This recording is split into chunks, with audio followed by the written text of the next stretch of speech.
Are you too scared of spooky houses? Asked Patsy. Helen said, I ain't afraid of no ghosts. But Lucy, dark and thoughtful, was less sure. What do you mean? Asked Lucy. Spooky. Patsy said, sorry, silly thing to say. Look, are you two free to give me a hand with a little job? Drawing up outside an imposing Georgian house, Patsy said, someone was murdered here. Helen said, oh, Patsy, how awful.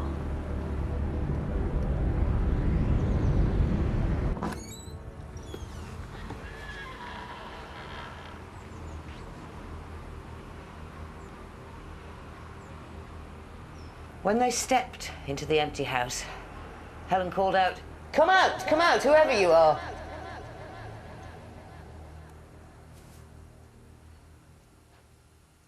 And they listened to the silence. But the house was not empty.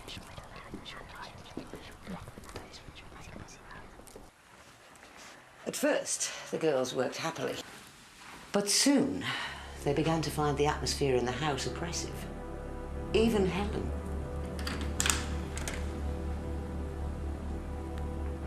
Opened doors into echoing, empty rooms with more caution.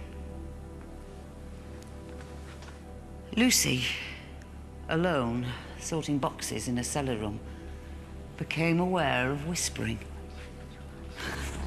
Who's there? The whispering moved away. It seemed to be coming from the hallway. Lucy called, Helen! Helen, please don't, I don't like it! And she headed for the stairs.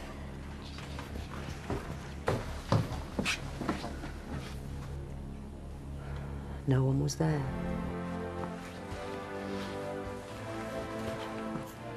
The girls carried boxes of books up from the cellar.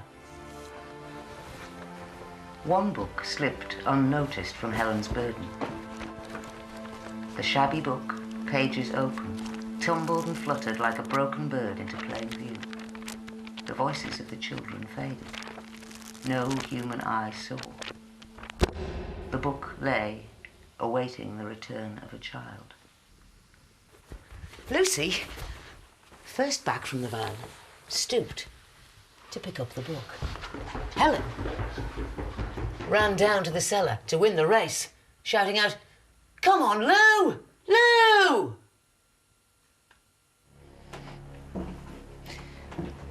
Lucy sat down on the stair and began to turn the pages of the book. Beatrix Potter's The Tale of Mrs. Tiggy Winkle. Memories stirred as Lucy read. Her print gown was tucked up, and she was wearing a large apron over her striped petticoat. Her little black nose went sniffle, sniffle, snuffle, and her eyes went twinkle, twinkle. And underneath her cap, where Lucy had yellow curls, that little person had prickles.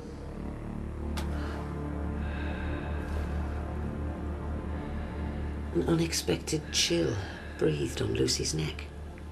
It seemed that the pages of the book turned under her fingers, beyond her will. And then the spidery handwriting bloomed before her eyes. Look, Helen! Look at this! Lucy, excited but disturbed, displayed the frontispiece of the book. To my own sweet Lucy, from her own dear Tiggy.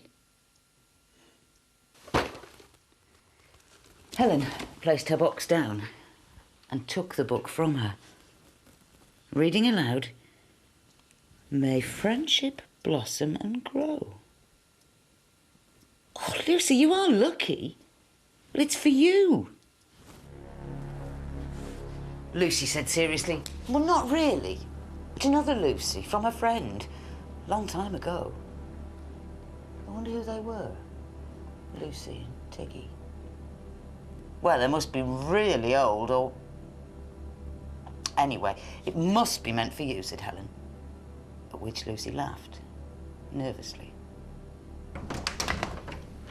Patsy came back from the van. Lucky Lucy, said Helen. Look what she's found. Patsy took the book. Smiled at the dedication. Oh, I think the book's found Lucy, she said. Have we got everything? Oh, well, there's one more box, said Helen, and Lucy's getting that, she said, giving Lucy a look. Oh, well, I'll give you a hand with this one, then. And they went out to the van. Lucy, alone, felt a sudden chill grip her fingers. Dropped the book in surprise. Someone whispered her name. Lucy span round, but found no one. Suddenly afraid, she snatched up her prize, ran for the door. But as she approached, it slammed in her face. The whisper called again, insistently. Slowly, Lucy turned and looked towards the cellar stairs. In spite of her fear, she felt impelled to obey. Lucy headed towards the cellar steps. And the darkness